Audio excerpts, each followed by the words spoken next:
नमस्कार students, good morning to all of you. अपन ने पिछले जो एक छोटी सी क्लास ली थी मैंने, उस क्लास में मैंने आपको थोड़ा सा जनन के बारे में बताया था। उससे पहले अपन ने थोड़ा सिलेबस के बारे में डिस्कस किया था कि आपका पाठ्यक्रम क्या है, क्या क्या टॉपिक आपके पाठ्यक्रम में शामिल है, ठीक है ना, कितनी यूनिट है, कितने अध्याय है, वो सब अपन ने डिस्कस किया था। इसके बाद में मैंने थोड़ा सा पहला चैप्टर अध्याय 1 भी स्टार्ट किया था, जिसका नाम था जीवों में जनन।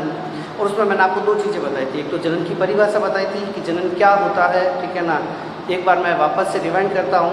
जीवों द्वारा अपने समान संतान उत्पन्न करने की प्रक्रिया या संतति उत्पन्न करने की प्रक्रिया जनन कहलाती है, ठीक है ना। जनन की परिभाषा क्या है? जीवों द्वारा अपने समान संतति उत्पन्न करने की प्रक्रिया क्या कहलाती है? जनन कहलाती है। इसी के बाद में अपन ने बात की कि जनन की आवश्यकता, जनन क्यों आवश्यक है। तो इसके मैंने आपको 2 कारण बताए थे। पहला कारण क्या था, ठीक है ना, जीवन के सातत्य को बनाए रखने के लिए,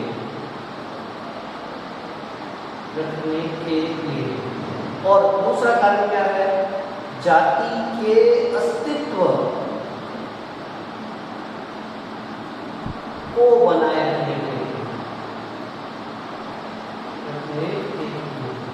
इन 2 कारणों से अपन मुख्य रूप से कह सकते हैं जनन आवश्यक है। तो जनन की परिभाषा, जीवों द्वारा अपने समान संतान उत्पन्न करने की प्रक्रिया जनन कहलाती है। आवश्यकता क्या है? जीवन के सातत्य को बनाए रखने के लिए, अर्थात इस पृथ्वी पर जीवन को बनाए रखने के लिए जनन आवश्यक है। और दूसरा कारण अपन कह सकते हैं किसी भी जाति के अस्तित्व को बनाए रखने के लिए, किसी भी जाति को मेंटेन करने के लिए, उसको लगातार बनाए रखने के लिए जनन आवश्यक होता है। फिर यहाँ पर अब इस अध्याय में अपन पढ़ेंगे पादपों में जनन, ठीक है ना। और इस पादपों में जनन की अगर अपन बात करें तो यहाँ से मेरा एक पॉइंट देखिएगा। पादपों के सबसे पहले अगर अपन बात करते हैं उसके जीवन चक्र में, जीवन चक्र किसका, ठीक है ना, पुष्पीय पादपों का जो जीवन चक्र होता है, पुष्पीय पादप, पुष्पीय पादपों के जीवन चक्र में 2 अवस्थाएं पाई जाती है। कौन कौन सी अवस्थाएं पाई जाती है?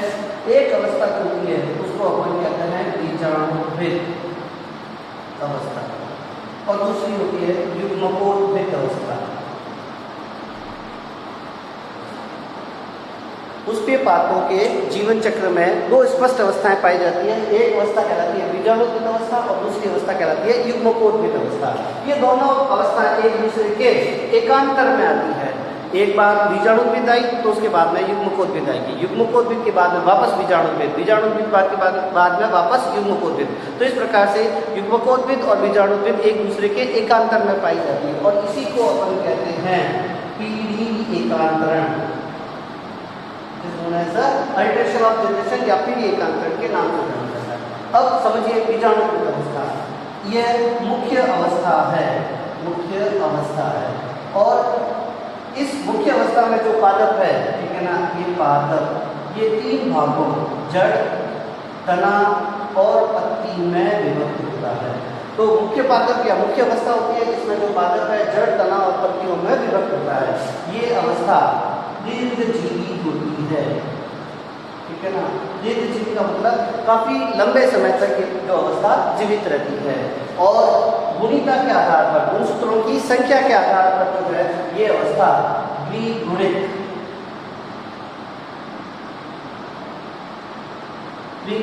या 2 है। तो वापस से समझ लीजिए, बीजाणुरहित जो बीज के द्वारा उत्पन्न अवस्था होती है उसको बीजाणुरहित के नाम से जानते हैं, और बीज के द्वारा जो पादप बनता है वो मुख्य पादप होता है, जो कि जड़, तना और पत्तियों में विभक्त होता है।